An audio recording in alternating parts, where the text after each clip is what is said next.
Hello दोस्तों, मैं Arif Khan IT world computer centre के यूट्यूब चैनल पर आप सभी का स्वागत करता हूँ।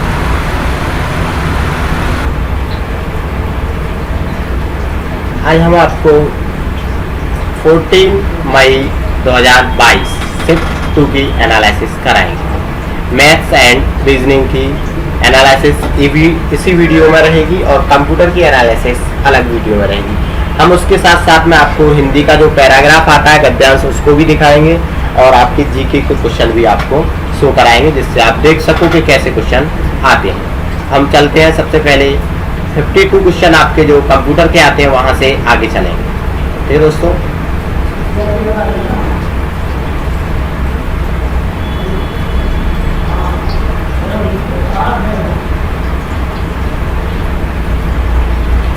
ये है आपके स्क्रीन के ऊपर, ये है आपका पैराग्राफ है ना। 52 क्वेश्चन से आगे आता है, 53 से क्वेश्चन से स्टार्ट हो जाता है। पर्यावरण संरक्षण के ऊपर दिया गया है। पर्यावरण के लिए चिंता करना हमारे लिए जरूरी है, क्योंकि हम इसमें जीवित रहते हैं, हम इसमें रहते हैं, हम इसके साथ रहते हैं या कहकर, तो इसको पूरा पढ़ना है आपको। पढ़कर आपको इसके आंसर इसी में से लगाने हैं। इसमें मैं इसलिए नहीं लगवा रहा क्योंकि वीडियो फिर ज़्यादा लेंथी हो जाती है, और अगर किसी भी बच्चे को इनको पढ़ने में या समझने में दिक्कत आती है तो कमेंट में ज़रूर बताएं। हम उसके लिए अगली वीडियो में कोशिश करेंगे कि इसको भी समझा के हम आपको बताएं। ठीक है दोस्तों, तो ये पूरा पैराग्राफ पढ़ना है, जैसा कि आप पढ़ सकते हो आराम से रोक के वीडियो को, और इसके आंसर आगे दिए गए हैं, धीरे धीरे निकालूंगा मैं। जैसे अनुच्छेद पर्यावरण से जीने से लेकर का आता है, हम पर्यावरण संसाधनों पर निर्भर है अपनी आजीविका भोजन आश्रय के लिए। ठीक है ना। पर्यावरण का हमारे लिए मनोरंजक मूल्य है, क्योंकि नेक्स्ट में गद्यांश में कौन सा वाक्य हमें बताता है कि पर्यावरण हमेशा के लिए है परंतु हम नहीं है। ठीक है ना। लेखक के अनुसार आवश्यकता और लालच के बीच क्या अंतर है। ठीक है, ये सभी क्वेश्चन कौन सा वाक्य गद्यांश के संदेश को सबसे अच्छे ढंग से व्यक्त करता है। हमें पर्यावरण के अनुरूप रहने की कोशिश करनी चाहिए, क्योंकि इसका विनाश हमें बर्बाद कर देगा। देखो, पर्यावरण को आप अगर विनाश करोगे तो आप विनाश की कगार पे जाओगे। पर्यावरण को बचा के चलना चाहिए। ठीक है, अब यहाँ से क्वेश्चन स्टार्ट होते हैं आपके क्वांटिटेटिव एप्टीट्यूड के क्वेश्चन। यहाँ से हम आपको क्वेश्चन सॉल्व करवाते हैं। जैसा कि पहला क्वेश्चन ये रहा आपके स्क्रीन के ऊपर, आपके सामने दिया गया। देखो, जब भी कोई भाग का चिन्ह होता है उसके बराबर की जो भी संख्या होती है उसका इस पहली वाली संख्या में भाग दिया जाता है, या हम यूं कहें कि इसके बाद जो भी संख्या है उसको गुणा में लिख के, और गुणा भाग की जगह गुणा लिख के और इसको संख्या को पलट देते हैं। जैसे 4848 इंटू 1/24 इंटू 11 माइनस 222, ये लिख दिया। अब इसका भाग दे दो 24 से, 24 दूनी 48, 0, 24 दूनी 48, 11 का गुणा कर दो, 11 दूनी 22, 2, 11 दूनी 22। अब माइनस 2 2 2, अब घटाओगे तो 2 2 ये घट जाएगा, तो क्या बचेगा 2 0 0 0 0 0 0, कितना बचेगा 2। आंसर क्या हो जाएगा 3 ऑप्शन आपका सही हो जाएगा। अगला क्वेश्चन ये रहा आपकी स्क्रीन के ऊपर। किसी संख्या के 2 गुने और 42 के 3 गुने का योगफल 238 है, उसी संख्या के 3 गुने और 42 के 2 गुने का योगफल क्या हो। तो किसी संख्या के 2 गुने और 42 के 3 गुने का योगफल, जैसे किसी संख्या के 2 गुने प्लस 42 के 3 गुने का योगफल है, दोनों का योगफल 238 है। उस संख्या के 3 गुने और 42 के 2 गुने का योगफल क्या होगा। तो पहले हम संख्या निकाल दें, तो 2x बराबर 238 माइनस 42 उधर ले जाएंगे, 4 3 12, 2 3 6, तो 120 126। ठीक है, तो 2x बराबर हो जाएगा 26 जाएगा, इसमें से कितना हो जाएगा 12, यानी 112। तो x बराबर हो जाएगा 2 से इसको काट दें 112 को तो 56, यानी x बराबर हो गया 56। अब आगे देखो, उसी संख्या के यानी इस संख्या के 3 गुने यानी 56 का 3 गुना प्लस 42 के 2 गुना, 42 के 2 गुने का योग क्या होगा, तो जोड़ दो, 5 से 15, 6 से 18, 168 प्लस 4 दूनी 8, 2 दूनी 4, तो 84। तो कितना हो जाएगा 8 24, 24 240 और 200 8 4 12, 252, या 4 8 2 हासिल की, 8 6 14 1 15 5 हासिल की 1 1 1 2, तो कितना आंसर हो जाएगा 252 आपका आंसर हो जाएगा। ठीक है दोस्तों। नेक्स्ट क्वेश्चन ये रहा आपकी स्क्रीन के ऊपर। 18 पुरुष एक कार्य को 20 दिनों में कर सकते हैं, 8 महिलाएं इसी कार्य को 32 दिनों में पूरा कर सकते, सॉरी 8 पुरुष एक कार्य को 20 दिनों में पूरा कर सकते हैं, 8 महिलाएं उसी कार्य को 32 दिनों में पूरा कर सकते हैं। उसी कार्य को पूरा करने में 5 पुरुष और 8 महिलाओं को कितने दिन लगेंगे। देखो हम ये कहते हैं कि 8 पुरुष 8 मैन 20 दिन में कर रहे हैं, तो 1 मैन 2 8 16 यानी 160 दिन में करेगा। अगर 8 महिलाएं फीमेल 32 दिन में कर रही हैं, तो 1 फीमेल 32 इंटू 8 दूनी 16 की 86 लिखिए, 8 24 से 25 256 दिन में कर रहे हैं। हम इनका क्या करते हैं, एलसीएम ले लेते हैं।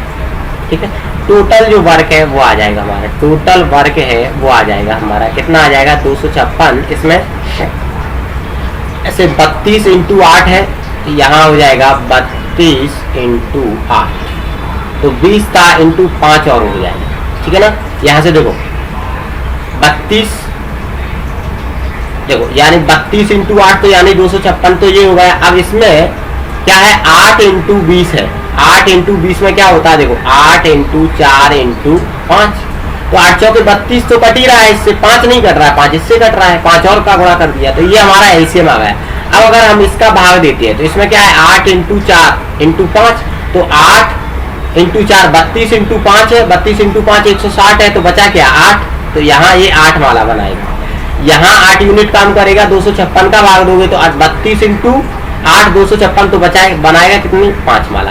तो एक मैन 8 यूनिट काम कर रहा है और एक फीमेल 5 यूनिट, तो 5 पुरुष है, 5 मैन प्लस 8 वुमेन, तो ये कितना 5 मैन, एक मैन 8 बना रहा है, तो 5 मैन 8 पंजे 40, 5 इंटू 8 प्लस 8 इंटू 5, तो ये भी 40 प्लस 40 यानी 80 बनाएंगे, तो 80 यूनिट काम करेंगे, तो टोटल काम कितना है हमारा इतना, तो इसमें क्या करोगे आप भाग दे दो, तो 32 इंटू 8 इंटू 5 बटे क्या हो जाएगा 80। ठीक है ना, हम काट सकते हैं 16 पंजे 80, 16 दूनी 32, 5 से 5, तो 8 दूनी 16, आंसर क्या हो जाएगा 8 इंटू 2 बराबर 16 आंसर आपका सही होगा। यानी कितने दिनों में काम कर लेंगे, 16 दिनों में ये टोटल काम कर लेंगे। ठीक है दोस्तों, नेक्स्ट क्वेश्चन ये रहा आपकी स्क्रीन के ऊपर।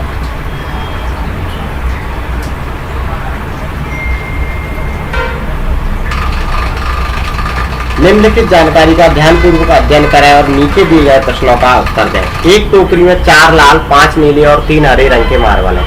यह 3 मार्बल यादृच्छिक रूप से चुने जाते हैं, तो इस बात की संभाव्यता क्या है कि कम से कम एक मार्बल नीला होगा। कम से कम एक मार्बल क्या हो, नीला हो।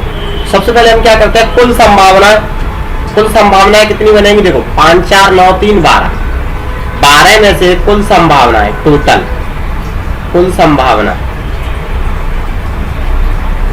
कितनी है 5 4 9 3 12, 12 में से कितना चाट रहे हैं अपन 3, तो 12 C3।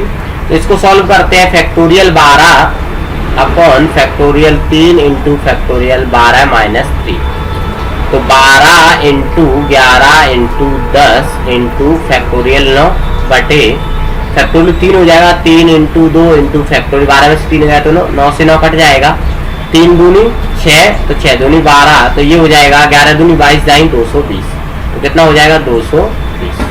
तो ये अपना कितना हो जाएगा 220 ही हो गया कुल संभावना है। अब हमको निकालनी है ये संभावना है।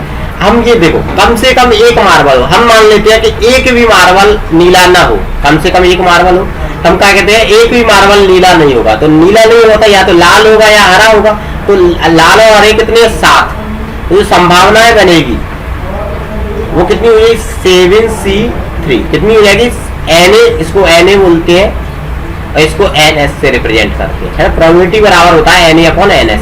तो देखो 7C3, 4 3 7 में से 3 चुने जा रहे हैं, तो इसको कैसे करेंगे, factorial 7 upon factorial 3 into factorial 7 minus 3, तो 7 इंटू 6 इंटू 5 इंटू फैक्टोरियल 4 बटे 3 का 3 इंटू 2 इंटू फैक्टोरियल 4, 7 में से ये 3 और 2 6, क्या हो जाएगा 7 1 जे 35।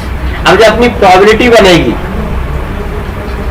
प्रोबेबिलिटी जिसमें कि एक भी ना हो, मार्बल नीला ना हो, वो क्या होगी 35 बटे 220। 5 से 5 सत्ते 35, 5 चौके 20, 5 चौके 20, यानी 7 बटे 44। ये अपनी वो प्रोबेबिलिटी है जिसमें एक भी मार्बल नीला नहीं है। लेकिन क्वेश्चन में कहा कम से कम एक मार्बल नीला हो, हमने इसमें कौन सा एक भी मार्बल नीला नहीं है। जब क्वेश्चन में ये कहेगा कि कम से कम एक मार्बल नीला हो, तो फिर हमें क्या करना है, एक में से घटा देते हैं। कम से कम वाले में कम से कम एक मार्बल नीला हो, इसके लिए क्या करेंगे 1 माइनस 7 बटे 44। तो क्या हो जाएगा 44 माइनस 7 बटे 44, यानी 44 से 7 गया तो 37 बटे 44। ये कौन सा आंसर होगा, कम से कम एक मार्बल नीला हो, और इसमें एक भी मार्बल नीला नहीं है। एक भी मार्बल नीला नहीं हुआ तो 7 बटे 44, कम से कम एक मार्बल नीला होगा तो 37 बटे 44। नेक्स्ट क्वेश्चन ये रहा आपके स्क्रीन के ऊपर, देखो ये दिया गया है, नीचे दिए गए समीकरण को हल कर निकटतम दशमलव स्थान तक पूर्ण करें। अच्छा, निकटतम दशमलव स्थान तक पूर्ण करें, यानी पॉइंटों में नहीं छोड़ा, नहीं तो आपका आंसर एग्जैक्ट नहीं जाएगा, क्योंकि इसमें जो ऑप्शन है वो पास दिए। देखो एक 60 दिया, एक 40 दिया, ठीक है। तो इसमें का 23%, इसका 57%। किसी भी संख्या के एक अंक के बाद पॉइंट लगा दोगे तो वो कितना निकल आता है 10%। तो देखो हम इसका 678 का 23% निकालें, 7 8 3, तो इसका जो 10% होगा वो एक अंक के बाद पॉइंट लगा दें, होगा कि इतना होगा 10%, ठीक है। और अगर 20% कहेगा यहाँ, तो देखो इसका 10% होगा इतना, एक अंक के बाद पॉइंट लगा देंगे, इतना हुआ 678, और 20% क्या होगा, इसका 2 गुना कर दोगे। तो देखो 678 का 2, 600 दूनी 1200, 7 दूनी 14, 8 दूनी 16, तो 7 दूनी 140, 8 दूनी 16 156, और 1200 1356, कितना हो जाएगा 20%। देखो 1356 तो हो जाएगा 20%, 0.6 होगा, इंटू 2 करोगे तो 0.6 होगा प्लस। अब 3% निकालें, 1% क्या होता है 67.3 हो जाएगा, कितना हो जाएगा 67.3 हो जाएगा, क्या 1%। तो देखो 3% निकालना है तो इसका 3 बार गुणा कर दो, 8 3 24 हो जाएगा 2.5, और 6 3 18, 7 3 21, 180 और 21 201, 201, और ये कितना हो जाएगा 201 और 8 3 24, 2.5 ये हो जाएगा। तो 201 और 24 2.5, 203.4, और 203.4 इसमें और जोड़ दो, तो 203.4। देखो 6 4 10 0 1, 6 3 9 1 10 0 1 5 1 6 हो जाएगा ये, तो 1560 के लगभग हो जाएगा, कितना हो जाएगा 1560। ये अब क्या आ गया अपना ये वाला पार्ट सॉल्व हो गया। नहीं तो आप सीधा 6, अभी एक बार बता दूंगा मैं आगे, अभी इसको सॉल्व कर देता हूँ। सीधा एक ही इक्वेशन में आप गुणा करके लिख सकते हो। अब देखो 8 4 3 1 का 57%,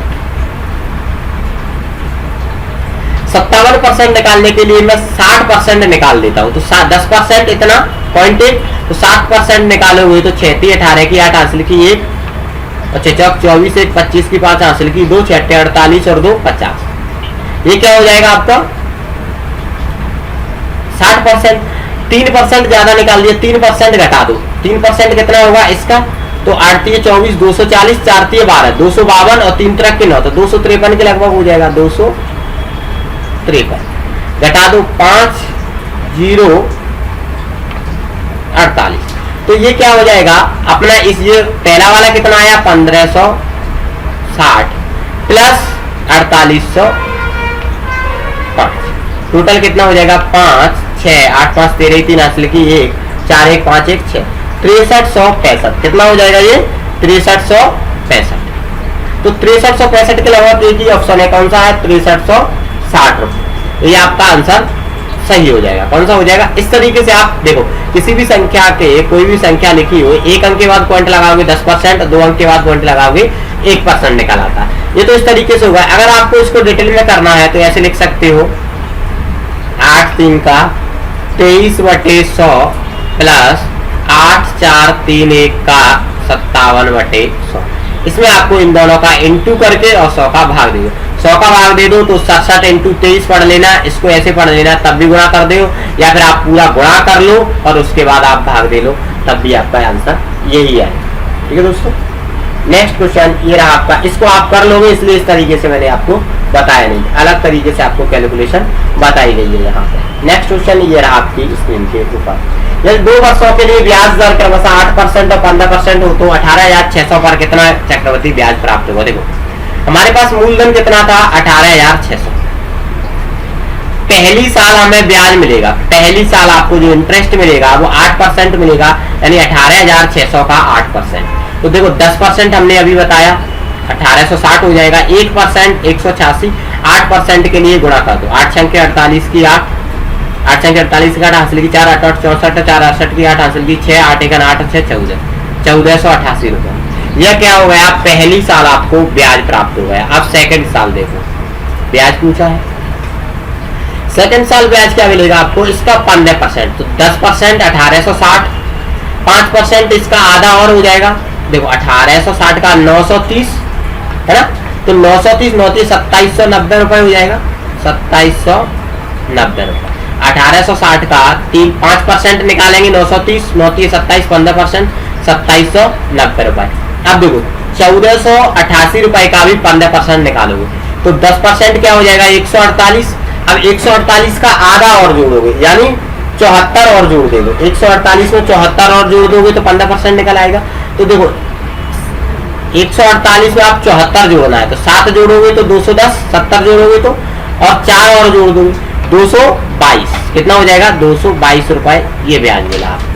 तो टोटल रुपए अगर गिनना है तो देखो लगभग गिनना है आपको, ठीक है ना, तो कितना हो जाएगा, इसको जोड़ो इसको जोड़ो, 2 8 2 10 की 0 हासिल की 1, 9 2 11 और 8 19, 9 2 11 8 19 और 1 हासिल की तो 20 की 0 हासिल की 2, 2 2 4 7 4 11, 11 4 15 की 5 हासिल की 1, तो 2 1 3 और 1 4, तो कितना हो जाएगा 4500। 4500 के लगभग एक ही ऑप्शन है आपका, कौन सा है 4501.20, ये आपके रुपए हो जाएंगे। कितने रुपए हो जाएंगे 4501। या आप इसको ऐसे भी लिख सकते हो बेटा, अमाउंट बराबर बनेगा फिर 18,600 का 108/100 इंटू 115/100।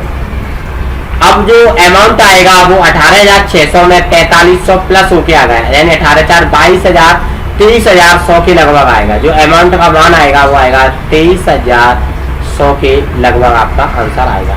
0 से 0 काट दोगे आप यहाँ पर, ये काट पीट के जो भी गुणा करोगे वो 23,100 के लगभग आएगा। अप्रोक्सीमेट यही आएगा जिसमें आपको 18,600 घटाने पर 4500 बचेगा।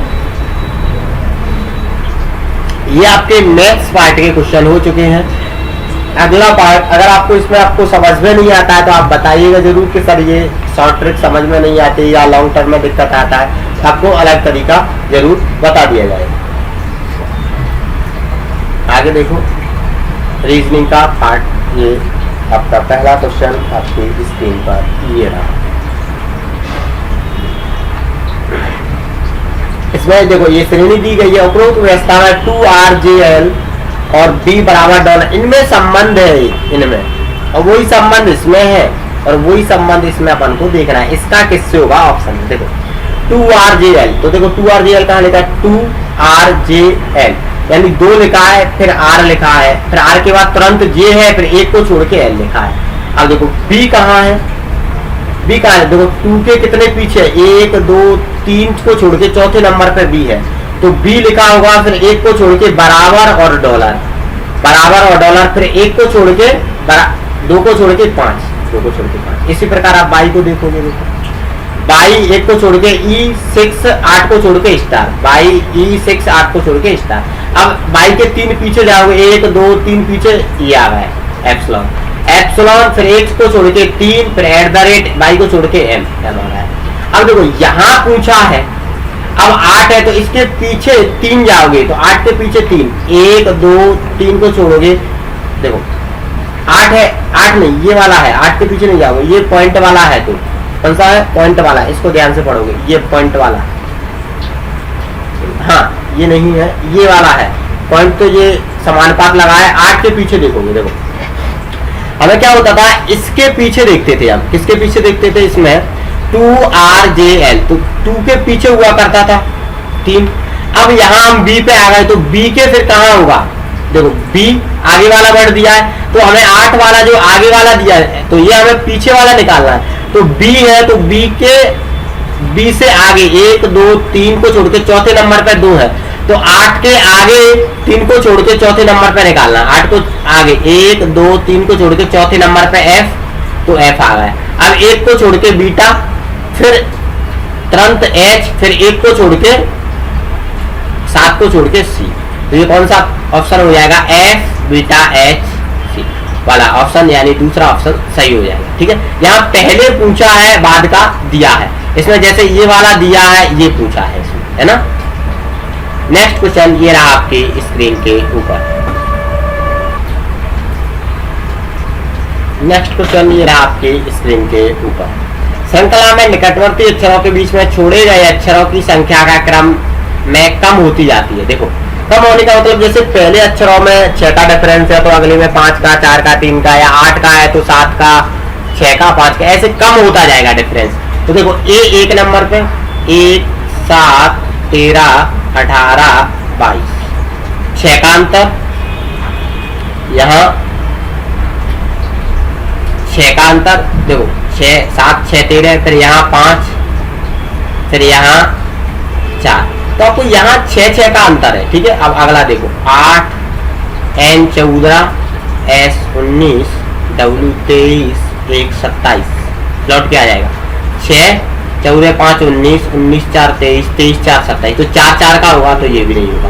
अब NS वाले को देख लो, तीसरे नंबर को, तीसरा नंबर देखा N कितने पे, 14 19 24, अब देखो A 27 28 29 पे 29, यानी ये 3 है, फिर 8, अब देखो 14 5 का अंतर, 19 और 24 में 5 का अंतर, फिर 5 का, फिर 5 का, तो ये भी नहीं होगा बराबर, कम होना चाहिए। अब इसको देखोगे, देखो S में 19 19 के बाद 25 25 के बाद 4, फिर यहाँ से H 8, फिर उसके बाद K 11। अब देखो 19 में 6 का अंतर, यहाँ 25 26 और 4, तो 5 का अंतर, फिर यहाँ 4 का अंतर, फिर 8 3 11 3 का अंतर, तो यानी पहले 6 5 4 3, यानी क्रम में कम होता गया है, तो यही आंसर सही होगा। इसमें देखो जिसमें 6 6 बार बार हुआ, यहाँ 4 4 बार बार हुआ, ठीक है, यहाँ 5 5 रियल हुआ, इसमें नहीं हुआ एक भी बराबर, 6 5 4 3, तो कौन सा ऑप्शन सही हो जाएगा, चौथा ऑप्शन आपका सही हो जाएगा। नेक्स्ट क्वेश्चन ये रहा आपके स्क्रीन के ऊपर, निम्नलिखित में से कौन खरगोश चूहा छछूंदर मूल के जैसा है। देखो खरगोश चूहा छछूंदर मूल के जैसा है, तो इसमें कौन है, देखो मेढक, खरगोश चूहा छछूंदर जैसा होता है नेवला, इसकी आंखें भी ऐसी ही रहती हैं। ठीक है, नेवला खरगोश चूहा छछूंदर जैसा रहता है, मूल के जैसा। ठीक है, मेढक नहीं रहता, केचुआ ये पानी में रहती है, चींटी ये अलग ही प्राणी होगा, नेवला ऐसा ही जीव जंतु है। इसमें कौन सा है, नेवला, इसको अपन जो सांप को पकड़ता है नेवला, वो वाला है ना। आजकल नागिन जो नाटक आते हैं उसमें नेवला और नागिन का ही बड़ा रोल रहता है, वही नेवला है ना, तो आप वैसा ही उसी टाइप में रहता है, अपना बिल भी खोदता है ये उसी तरीके से। ठीक है ना। नेक्स्ट क्वेश्चन ये रहा आपके स्क्रीन के ऊपर, स्वीप स्क्रब और वाइप, स्वीप करना, स्क्रब करना और वाइप करना, वाइपर स्क्रब करना, सफाई करना, स्वीप करना, ये रगड़ने रबिक से संबंधित है, ये कार्ड के गेम है, ये मोटर मैकेनिक्स द्वारा प्रयोग किया, ये सफाई से संबंधित है। ये किसके संबंधित है, ये सफाई से संबंधित है। ये सभी स्क्रब करना, वाइप करना है ना, वाइपर वाला स्क्रब करना, सफाई करना, स्वीप करना, ठीक है, ये सब क्या है, सफाई से संबंधित है। नेक्स्ट क्वेश्चन ये रहा आपके स्क्रीन के ऊपर, एक अंडा विक्रेता अपने पहले ग्राहक को फोन करता है और उसके पास जितने अंडे हैं उनमें से आधे अंडे और आधा अंडा बेच देता है, आधे अंडे दे देता है और आधा अंडा बेच देता है। दूसरे ग्राहक को वह शेष बचे हुए अंडों के आधे और एक अंडा बेचता है। तीसरे ग्राहक को वह शेष बचे हुए अंडों के आधे और आधा अंडा बेचता है, हालांकि उसने किसी भी अंडे को नहीं तोड़ा है और अंडा भी नहीं टूट रहा है। यदि अंत में विक्रेता के पास 3 अंडे बच जाते हैं तो शुरुआत में उसके पास कितने अंडे थे? तो देखो, सबसे पहले हम इसका ऑप्शन से लोगे तो बेटर रहेगा, ठीक है ना, ऑप्शन से लोगे तो बेटर रहेगा। जैसे हम 26 लेंगे तो 26 को आधा अंडे, उसके पास जितने उनमें से आधा अंडे करेगा तो 13 और आधा और देगा तो 13 अंडे दे दिया, 13 में से एक अंडे का आधा करेगा तो आधा अंडा हो जाएगा। बस उसने कह दिया कि अंडे को नहीं तोड़ेगा, तो ये 26 ऑप्शन नहीं हो सकता। 31, अब 31 ऑप्शन में क्या होगा, यहाँ हम ऊपर बता रहे हैं। जैसे 31 ऑप्शन लिया उसने, पहले क्वेश्चन में कहा गया आधे अंडे देगा, तो आधा यानी 16.5, 15.5 देगा, आधा और दे देगा यानी 16 दे देगा इसको, तो शेष कितना बचेगा उसके पास? 15। अब दूसरे ग्राहक को वह शेष बचे हुए अंडों के आधे और एक अंडा बेचता है। अब इसका आधा करोगे तो 7.5 हो जाएगा, फिर एक बेचेगा तो आधा अंडा तो टूटेगा नहीं, तो ये भी ऑप्शन नहीं होगा। अब ऑप्शन आ जाता है 39। 39 में अंडे, आधे अंडे दे देगा, उसके पास जितने अंडे उनमें से आधे अंडे और आधा अंडा बेच देता है। तो देखो, आधा अंडा दे देगा और आधा यानी 19, 19.5 और आधा और उसी को दे दिया तो 20 दे देगा। अब बचेंगे 19 अंडे, इसके पास कितने बचेंगे? 19 बचेंगे। या देखो, दूसरे ग्राहक को वह शेष बचे हुए अंडों के आधे और एक अंडा बेच देता है। अब देखो, 19 का एक दे देगा, आधे करोगे तो 6.5 हो जाएगा, या एक दे देगा, आधा अंडा किया उसने तो कितना रह जाएगा? 9.5 अंडा, तो आधा हो जाएगा, बल्कि टूटेगा नहीं अंडा, तो ये भी नहीं हो जाएगा। अब क्वेश्चन आए 33 ऑप्शन आया। अब इसमें देखो, जितने अंडे उसके आधा दिया और आधा और दे दिया, तो इसके पास 16 दूनी 32 यानी 17 चले गए, तो बचे कितने इसके पास? 16। अब उसने आगे कहा गया कि दूसरे ग्राहक को शेष बचे हुए अंडों के आधे और एक अंडा ज्यादा, तो इसका आधे अंडे यानी 8 और एक अंडा और दे दिया यानी 9 दे दिए। इसको दूसरे ग्राहक को, सेकंड वाले को, पहले वाले को 17 दिए, दूसरे वाले को 9 दे दिए। अब 16 में से 9 गया तो बचे कितने? शेष कितने बचे उसके पास? 7। अब तीसरे ग्राहक को वह शेष बचे हुए अंडों के आधे और आधा अंडा देता है। अब देखो, इसके आधे 3.5 और आधा और दे दिया तो 4 दे दिया, तो इसके पास अब इसको तीसरे ग्राहक को कितना दे दिए? 4 अंडा। अब उसके पास शेष कितने बचे? शेष बचे उसके पास 3 अंडे। और ऑप्शन में है क्या है, उसके पास कितने अंडे बचते हैं? 3 अंडे शेष बचते हैं। तो कौन सा आंसर सही हो जाएगा? 3। या आप इसका उल्टा चलोगे तो 3 अंडे हैं तो आधा अंडा उसको और मिल रहा है, तो 3.5, 3.5 का 2 गुना 7। अब आगे पढ़ो, तीसरे ग्राहक को एक अंडा ज्यादा मिल रहा है तो 7 और 1 8। देखो, पहले 3 अंडे थे, उसको आधा मिला तो 3.5 अंडे। अब उसका अंडों का आधा किया तो 2 गुना होगा, फिर तो 7। अब आगे चला, पीछे ऐसे पलट के चलो, एक अंडा मिला तो 7 1 8 अंडे हो गए। अब इसको आधे किए थे तो टोटल होंगे 16। अब और आगे चलो, आगे चला तो आधा अंडा और मिला तो 16.5 और 16.5। अब आधा किया तो 16.5 का 2 गुना 33, तो टोटल कितने हो गए? 33। या फिर ऐसे आप उल्टे इधर से कैलकुलेशन करते जाओगे तो आपका सही होता जाएगा। नेक्स्ट क्वेश्चन, ये रहा आपकी स्क्रीन के ऊपर। नीचे विकल्पों में 4 शब्द दिए गए हैं, जिनमें से 3 किसी प्रकार से एक जैसे हैं, जबकि एक इनमें से भिन्न है। उस भिन्न शब्द की पहचान करें। बीकर, गिलास, मग और सॉसर। देखो, बीकर, गिलास, मग और सॉसर, इसमें अलग कौन सा है? ये इसमें अलग कौन सा हो जाएगा? सॉसर अलग हो जाएगा। देखो, बीकर आप जानते हो, गिलास आपका पानी भरा जाता है, मग में, बीकर में पानी। सॉसर क्या होता है? तस्तरी होती है, प्लेट, तस्तरी। सॉसर किसको बोलते हैं? तस्तरी को बोलते हैं, यानी प्लेट को बोलते हैं। इसमें पानी, बीकर है, गिलास है, मग, इसमें क्या पानी भरा जाता है। तो इस तरीके से ये सॉसर क्या हो जाएगा? अलग हो जाएगा। अब यहाँ से आगे आपके जनरल अवेयरनेस के क्वेश्चन आ जाते हैं, यानी जीके के। तो आपको बता देता हूँ कौन कौन से क्वेश्चन है, जिससे आप आसानी से इसको पढ़ सकते हो। भारत में सोना, गोल्ड मुख्य रूप से क्षेत्र में पाया जाता है, कोलार में, ठीक है।